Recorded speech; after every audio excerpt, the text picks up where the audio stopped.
you were going to ask me some questions about.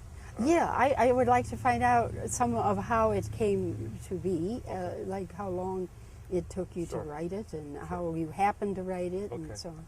Well, I had entered philosophy in about 1998, and I was almost 40 years old when I started to study philosophy at the University of Arkansas. And I had actually never been exposed to philosophy before. It was just a thought to go in another direction. My background was in cinema and television, with a degree from USC in California when I was in my 20s. But I decided to get a master's degree, hoped to get a PhD, never did do that, but I got a master's. And while I was studying for about 3 years there, I was hearing the questions of Western philosophy that have been going on since the Greeks, and then especially interesting to me were the moderns, like Descartes and Locke and Berkeley, Spinoza. They call people moderns even if they were in the early 19th century, I guess, or 18th century. 17th century. 17th century. 17th. Yeah, that's called the modern era.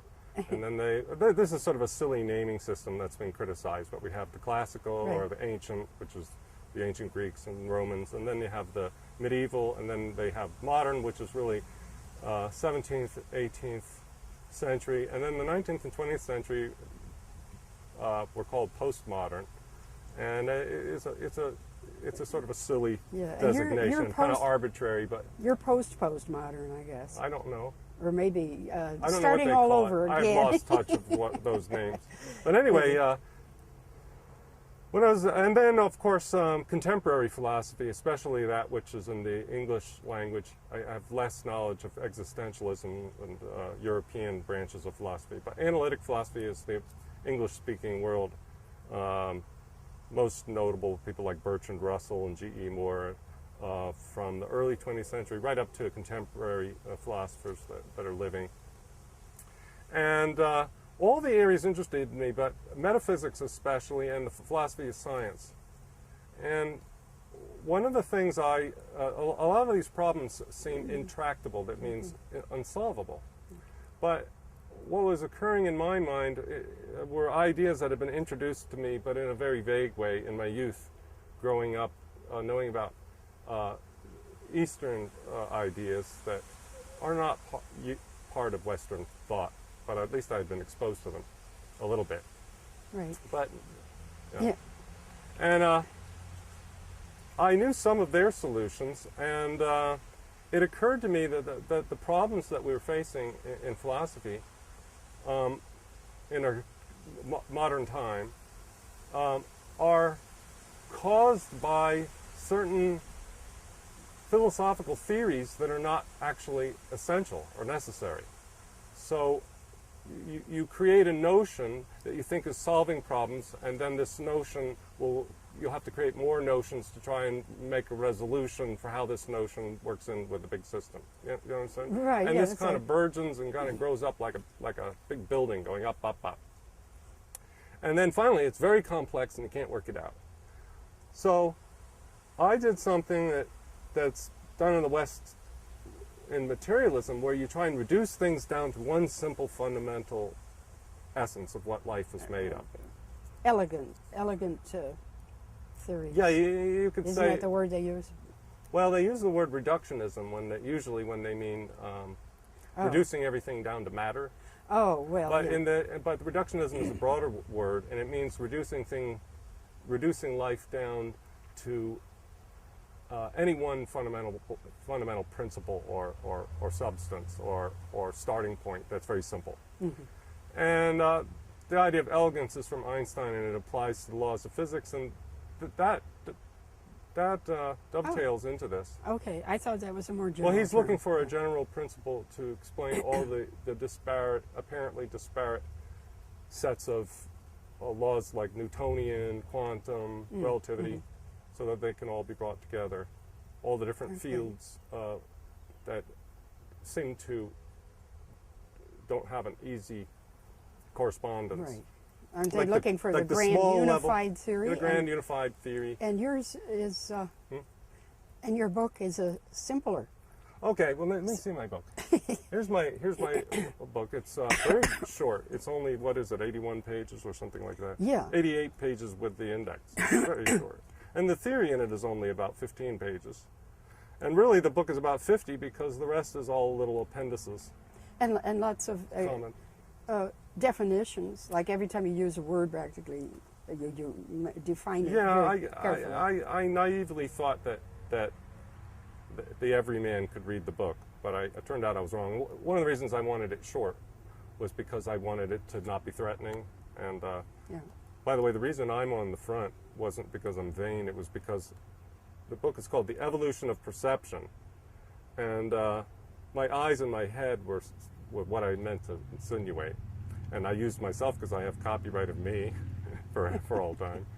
And I did want to let people know this isn't some mystical book that got channeled, on a Ouija board. That somebody had the thought in his brain. Okay, so those are my thoughts. But I later took the book out of print because people were teasing me. So I regret that I did that. I thought you said that you had intended the cover to be cropped a little differently. No, I actually designed it, but I wish that I had cropped it. But I didn't want to cut my nose off. But we're way off the topic of philosophy. So let's talk about where we are in philosophy and what I think is the problem. Okay, first of all, just starting from the book from the very beginning, because a lot of people really have a terribly hard time with this book, and either don't generally hate it, but they have a very hard time reading it. It's totally different. I mean, that's and it's a different worldview. And people, when they live in a worldview, they don't very easily climb into another one. That's exactly right, and that's how the book starts out. Yeah. It starts out that most of us don't even understand that we live in a worldview.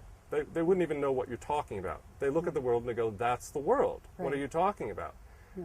And they don't understand that a lot of, since the last 200 years, people like, which I won't go into because I'm not going to go into complications, but since the late modern era, meaning the end of the 18th century, people have been realizing that there's a lot of this world that we're imposing upon it through how we're looking at it. You're right.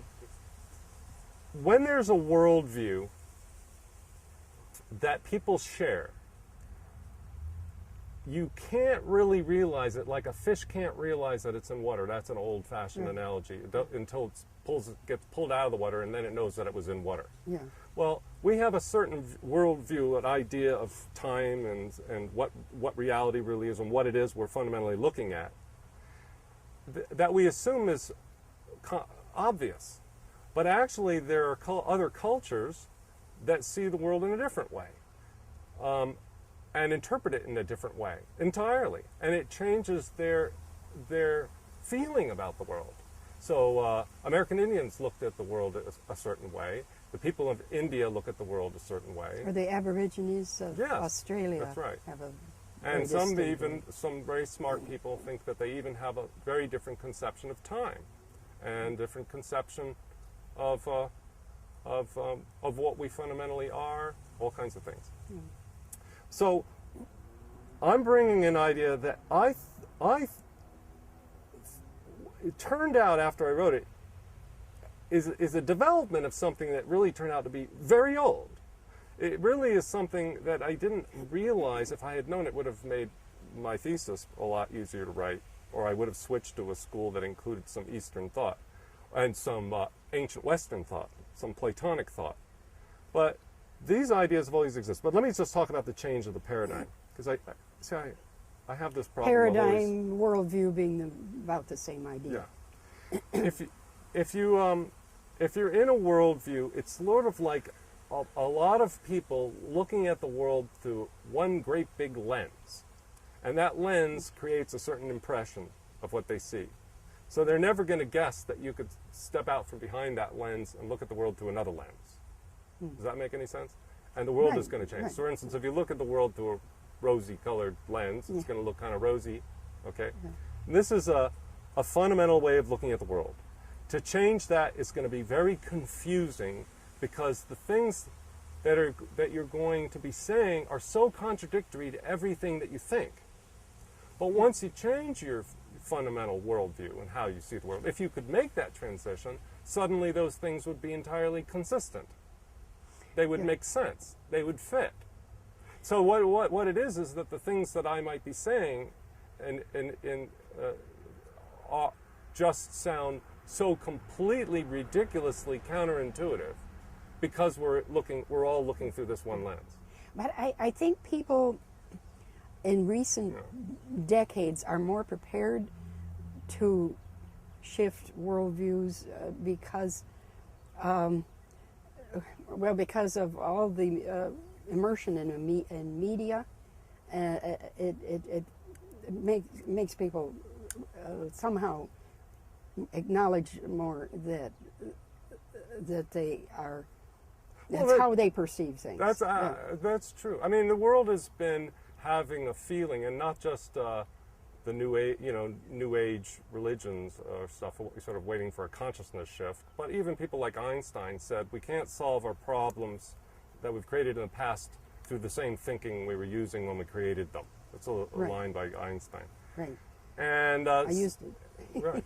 So the idea of a complete kind of gestalt switch or way of seeing switch of the world is kind of anticipated in our time, and it's not because that in itself is not at all crazy. And as a matter of fact, a very respected philosopher, though he's controversial, is Thomas Kuhn, who in the 60s wrote a book, Scientific Revolutions, where he said that really science isn't, I'll just say that the past has looked at the world in a very different way than us, and it's not that necessarily one way is always wrong and another way is right, but it's just, it changes how it looks at things. And the greatest example that's always used is we used to see the Earth as the center of the universe. And the Copernican revolution is that the sun is the center of the universe and all the planets going around the sun. And this changed all the little details. Every little detail changed about how you chart everything once that happened. But there is a sense in which you could do a diagram that would work where the Earth was the center of the universe. And that's something Thomas Kuhn pointed out. And some engineers still use such a model because it's quicker and easier to make certain calculations, according to him. I never talked to an engineer who heard of that. The idea of a new shift in thinking isn't that new. There is a philosopher and historian, Oswald Spengler, who wrote a book, The Decline of the West, published in 1918, which says that all history can be divided up into huge changes because of some prophet, like Muhammad or Jesus or something, that gave a new orientation to the thinking of that region, and but throughout history, and he breaks history up like this, kind of, actually. Another thing that happens is that people invent a new technology, and then they start seeing the world through the technology. That's a very good point. Right. We live not just in materialism, we live in an age of mechanization, and we kind of have a machine view of the world. Yes. Is that yes, true? So that overall, but I mean, I was thinking how the clock or how photography or how the computer has changed our... The clock changed our perception of time. Yeah. The computer changed our perception of what thought might be fundamentally, that kind of thing. Yeah. Yeah. These inventions have a big thing. And, there's an old thing even from Hegel in the early 1800s. We're describing how we see, a lot of people have seen this, that we kind of see ourselves as a cog in a machine, one of the little spokes on a wheel in an engine. And then that comes originally maybe from the clock. Oh, it probably does. You're right. But now we, the automobile has cogs in it. So we kind of see ourselves as all just little pieces engines of all kinds. Sort of parts of a big machine working. That's actually the worldview we live in. You could call it materialism, or you could call it a machine world. Right, or the body is a machine. Or society is a machine. Yeah, and J.R.R. Tolkien was very disturbed by the mechanization of the world and the machine consciousness. And Lord of the Rings is sort of trying to get us back to a more spiritual way of looking at the world and away from machines. Right. A very prescient person was Mary Shelley, who wrote Frankenstein. Where the man is made like a machine and Right. is turned on with electricity. Right. And there were actually thoughts like that and experiments like that at that time, where they would make a frog's leg move, and that inspired. They could animate, and they thought, well, maybe this is what they thought was the soul. Yeah. So, anyway, that's the world. My view is completely, utterly different. It's entirely what, in our very materialistic Western world, would be called, in a derogatory sense, spiritual.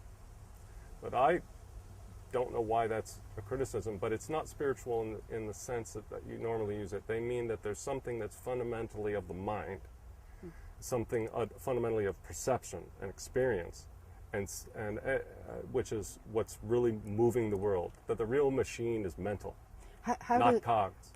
How does that differ from the idealist philosophers? Like, okay, well, most people have never heard of idealism, and I'll just briefly say it. Materialism is the view that there is an invisible, unseen, fundamental stuff, a fabric or it's called a substance or a substratum. That's called matter. Now this is strange, and most people have never heard of this, but when I pick up a leaf and I look at it, the materialist says I'm not really seeing the actual leaf as it really is in itself. The actual leaf I can't see. It's really strange. And when I hear a sound, like my hand clap, I haven't heard the real sound. I've heard a representation of it. So a representation, like you watch TV, and it's a representation of actors on a stage somewhere, but you're not really looking at the actors. Okay? that seems a totally different from what most people think. That's right. It is. Yeah. Materialism. And it's been pointed out that if you told most people that that is the view of materialism, that you're not looking at the real world, that materialism is a view more like the Matrix, where we're all, sort of hooked to wires that are feeding us representations of something else we can't see. That's the Matrix, by the way. Then they would go, what? That's materialism? I thought that was some New Age Eastern idea. And they go, no. The Eastern idea, and the idealism in the West, is at least, no, I should be careful. There are all kinds of senses of the word idealism, but the kind that I studied and that my book is more like, it was developed by Berkeley, George Berkeley, for which the city of Berkeley was named, but they mispronounce it. And Berkeley said that really all there is experience, which is I'm going to get to that in a second, and that this leaf is fundamentally this experience of this leaf. And he said, so it really is nothing more than an idea or a set of ideas. Yellow being a principle or an idea, its shape being an idea, the mathematics of it, of course, being mental. Math is nothing but mental. And he says that, therefore, if everything is mental, then since we're all seeing the same things, there must be a God, because all these ideas must be contained in a mind, because what else can ideas be contained in? Now I'm going to explain why that actually isn't as kooky as it first sounds. Okay? This is the most important thing anybody could ever discover, I think. I mean, once you discover this, you've become you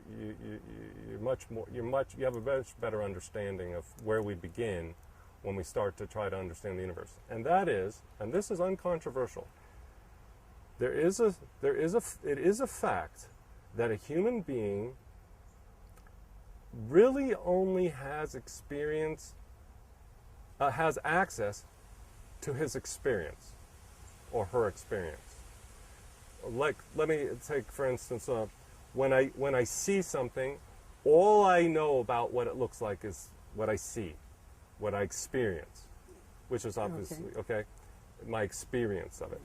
when I hear something, all I know of it is that it makes a sound. Even if I go to try to study what's making it make that sound, it turns out it's vibration, and I set up a bunch of experiments, with a tuning fork or something, and I examine really close to the tuning fork and see it's moving, and then I can develop a theory of no matter what I'm doing, I'm still observing I only have access to my experience.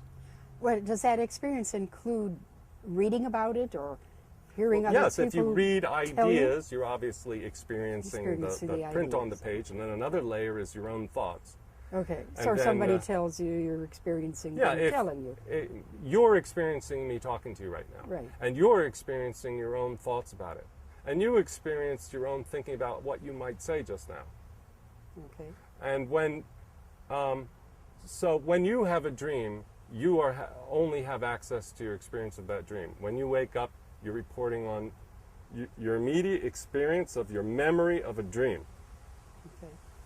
And your voice coming out of your mouth, you only know is coming out of your mouth because it's your experience. So we only ever have access to our experience. Only. Okay. Okay? But it sounds, I don't know why that sounds shocking, but it's true.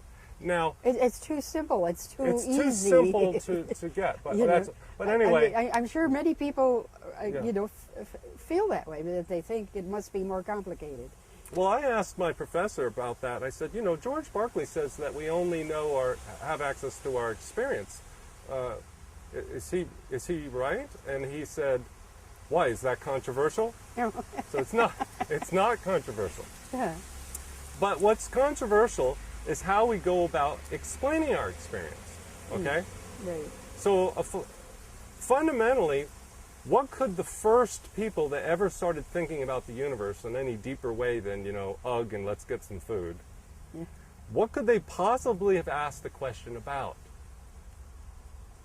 Their experience. Okay. Okay, they see the stars, they see the trees, they see the animals, they feel the sensations in their belly. They see the community, they hear the voices, they experience their thoughts, they experience their dreams, and they're going, what is this all coming from? Oh. What is this? That would be the very first thing. Or how could you explain how it came about? So maybe you create a myth to explain it.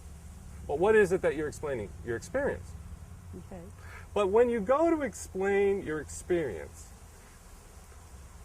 the problem is that you're going to inevitably, even if it's a myth and you're positing that there's gods that created you, you're taking your experience, like people you see in the tribe, and you're sort of reading them into your imagined world of explanation. Oh, right. And you've created another world where you've projected aspects of your experience into its explanation. Did you just follow what I said? And if not, get me to make that clear. I think I did. Say it in your own words. Okay. That in trying to explain our experience, we project our experience onto the explanation. That's correct. Give me an example besides gods.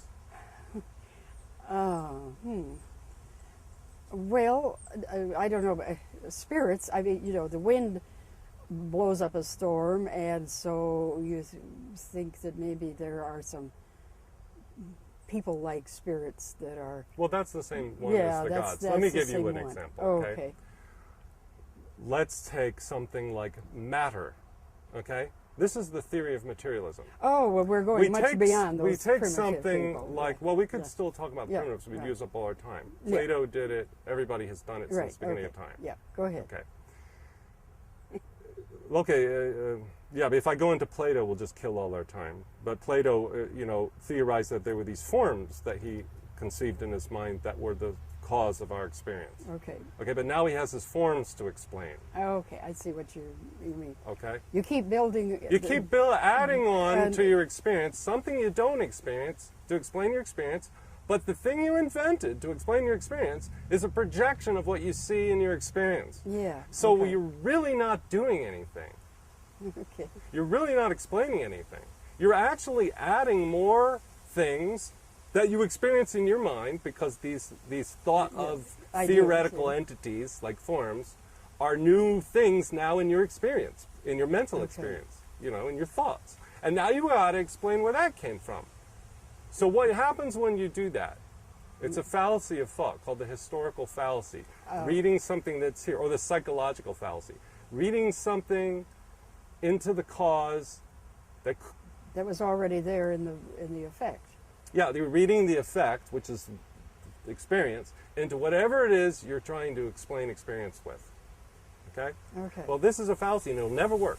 All you're going to get is a cloud of ideas that you're inventing, and the more you invent, the more colossal the parts are that you have to explain.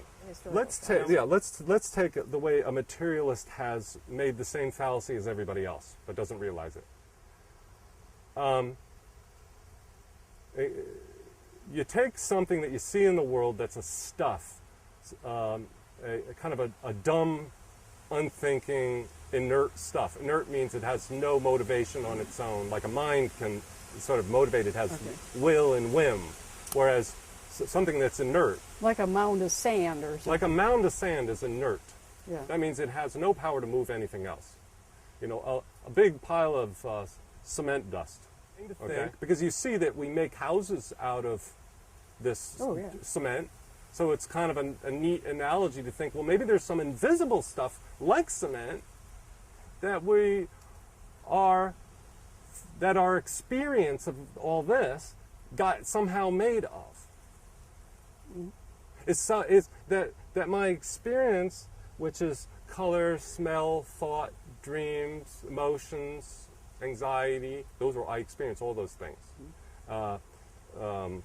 Fragrance, taste in my mouth, that the cause of those must be some substance we can't see, or experience, or touch, or taste, or smell, or conceive with our mind. And so, but then when they imagine it, to create it in their theory, they project stuff like in the world, like water. Even the Greeks did this. Thales did that. He was like, what is the world fundamentally made of? Water! Right now, the current view is that there is a stuff, analogous to stuff in our world, that we can't see. That is its cause. And that, if you look it up in the Wikipedia, it's called the historical fallacy. Reading the effect into your proposed cause of the effect. Okay, it's a projection. Okay, and it creates problems. It doesn't solve problems. It creates the new problem of the invented thing. Do you understand? The invented thing. No, I'm not sure what you mean by that. Since we're talking about matter, it's very fundamentally important to understand an uncontroversial fact in philosophy of mind of our current world of the 21st century. And that is that matter is a theoretical entity. Matter. It is not what you experience. Okay? And that's what I meant, another thing. It's the atoms and the subatomic particles. And not exactly, no. Okay. No. Atoms and subatomic particles are made of the theoretical stuff called matter that is entirely a theoretical entity. A theoretical entity like some people think, well, there's no God, it was just a theoretical entity. Entity meaning a thing. I don't mean entity like ghosts and goblins. But anyway, that's this. So a theoretical stuff somewhere. Now, if you've ever seen Matrix, they go, oh, take the red pill, and now you take the red pill instead of the blue pill, and now you'll see that everything you've been seeing was just fake, and then now you're seeing the real world, and guess what? In the Matrix, the real world looks just like this one, but even more coarse and crude. It's like an exploded post-apocalyptic physical Earth. So you've created another world to explain your world, and so you think, oh, I'm getting somewhere. In my mind, I'm getting somewhere. But all you're doing is projecting your experience into your imagination and inventing causes that create confusion for yourself. Yeah, I never did finish watching The Matrix. There was something. I'm sorry I talked so loud and I get excited. No, there was. Okay. In the something in it evolution that of was perception, violent. we just do away with that. Okay? Okay. It's just done away with the idea of inventing another substance or stuff. Okay. Okay? Yeah, I think I got that out of Okay. it. To explain our experience, we're not going to try to posit or invent or imagine or make up or theorize stuff we can't see to explain what we do. Instead, we're just going to say experience, which is self-evident. Okay? The moment you open your eyes, there's no denying that you're experiencing something. Okay? And whether or not it represents something else, or if it's a dream, you don't know. But one thing you do know when you wake up in the morning is that there's an experience that comes into focus. And you can't deny it because you go into a self-contradiction, because upon what would you deny it? Because we only have our... you'd be... Well, as soon as you started explaining your denial of it, you would be communicating your experience. In the very denial of your experience. You wouldn't be making any sense. Nobody can deny their experience. They can only deny its cause. They can only argue over its cause. Nobody can deny that they're awake and that I'm seeing you, and when somebody's sticking a needle in me, it hurts. So And that's my experience. No one's going to deny it. I mean, that would be psychosis. yeah. So Descartes could have said, "I experience, therefore I experience." No. What If he would had he said have that, he would be reading something from its experience into its cause. The same thing as materialism. So there was Let me explain there's why. no therefore. There's no No. therefore. No, the therefore is fine. It's Okay. himself.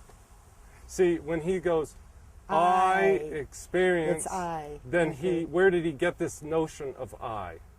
Looking Right. at his hands out of his experience. So now he's projecting into his cause okay. an I that he can't see. Okay. Okay. All right? He's projecting a self based on his experience. All that can truly be said is experience is occurring, it's undeniable, therefore experience is occurring. It's good. undeniable. That's the Yeah. you could make no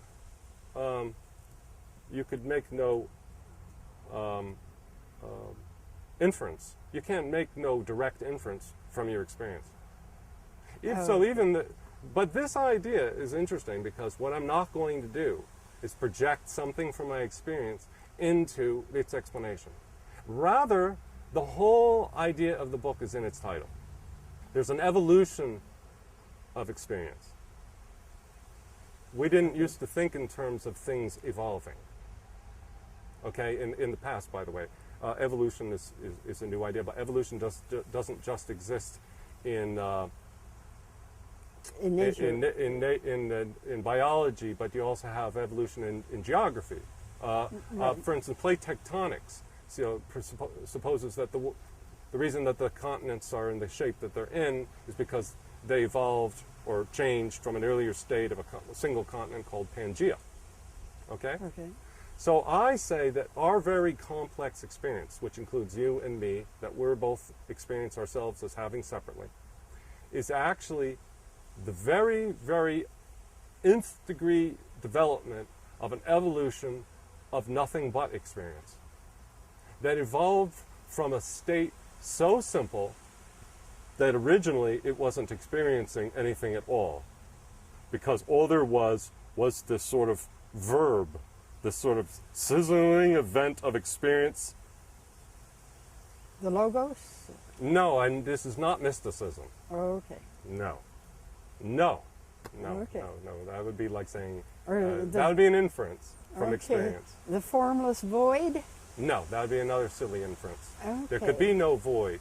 In this Okay. original state, there would Because just be experience, and I mean experience in the verb sense, like to experience. Okay. Okay, so experiencing.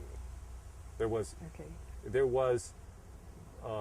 Essentially, well, so there's an evolution of perception from an absolutely monistic first state before there was anything like a void.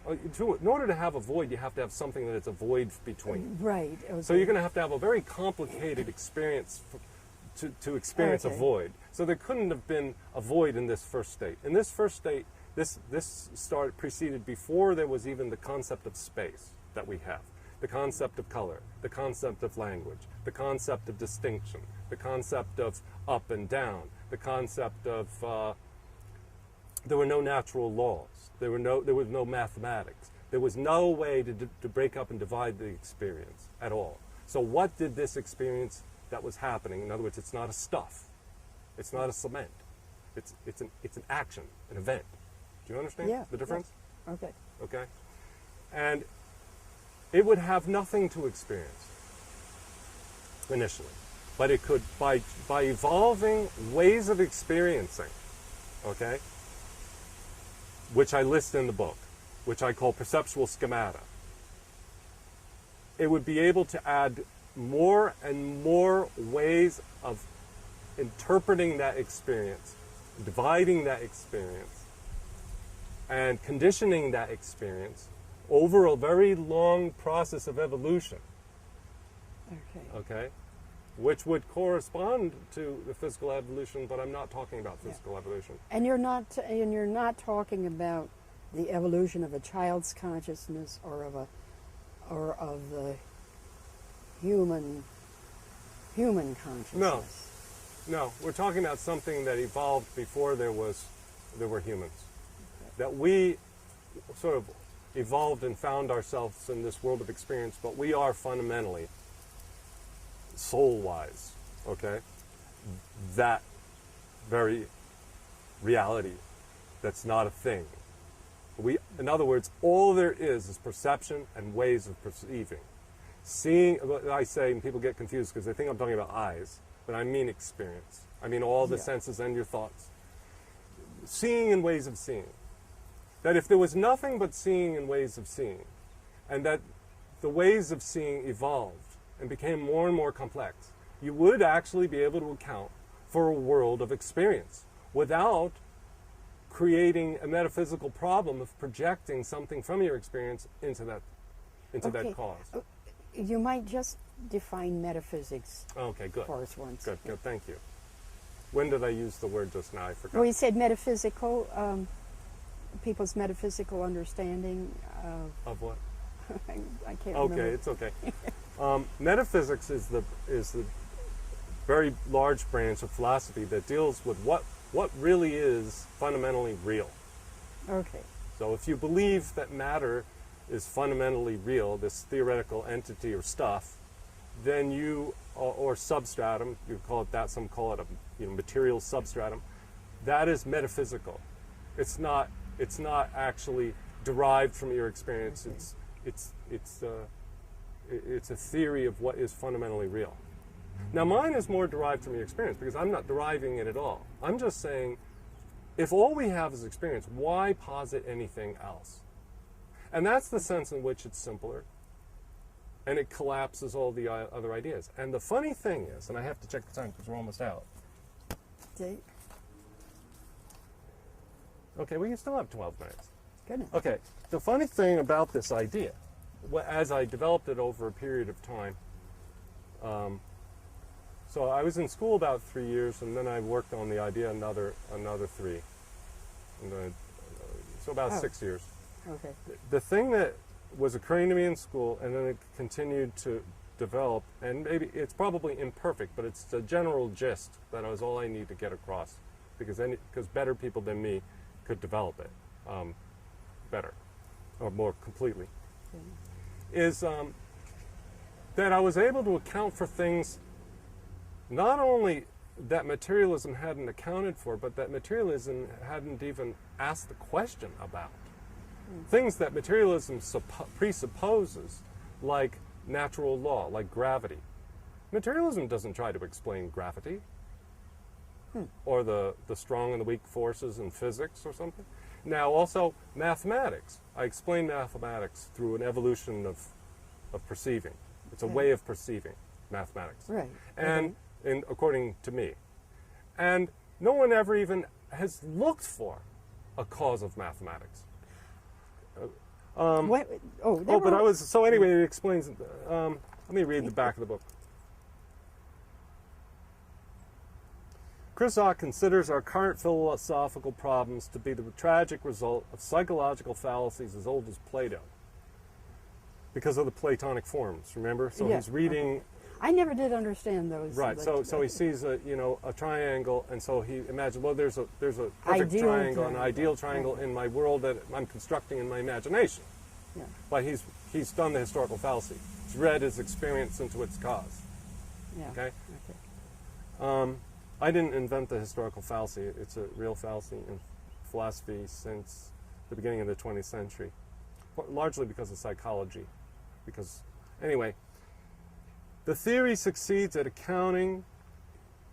Oh, no, he offers a new explanation for the universe that relies simply on an evolution of perception. His theory succeeds at accounting for the physical as well as the psychological, including mathematics, natural law, concrete objects, language, thought, and culture. A spellbinding journey to the roots of our assumptions. And our worldview. Yeah. So it is a new worldview. And you could the implications of it.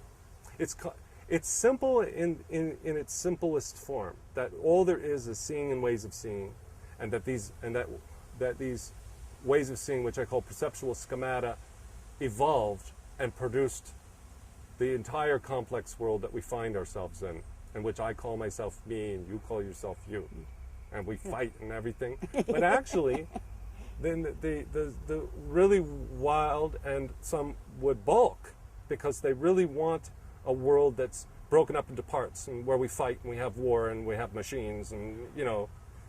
When I say fundamentally you and I are not really we're one. A thought that's completely familiar in the East, okay? Yeah. Just in certain schools of thought, in Yeah. Sufism and in Vedantism, in some branches of them, but completely unfamiliar to us. In other words, fundamentally, we're not parts and particles like we find in the world. Everything's full of parts and particles, okay? You keep breaking Right. it down. Fundamentally, we're not like that.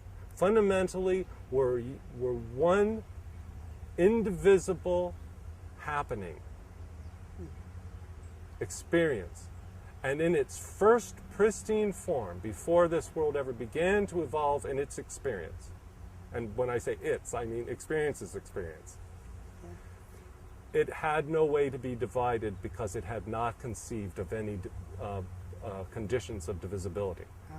In other words, it couldn't be divided spatially because the condition of space, as Kant said,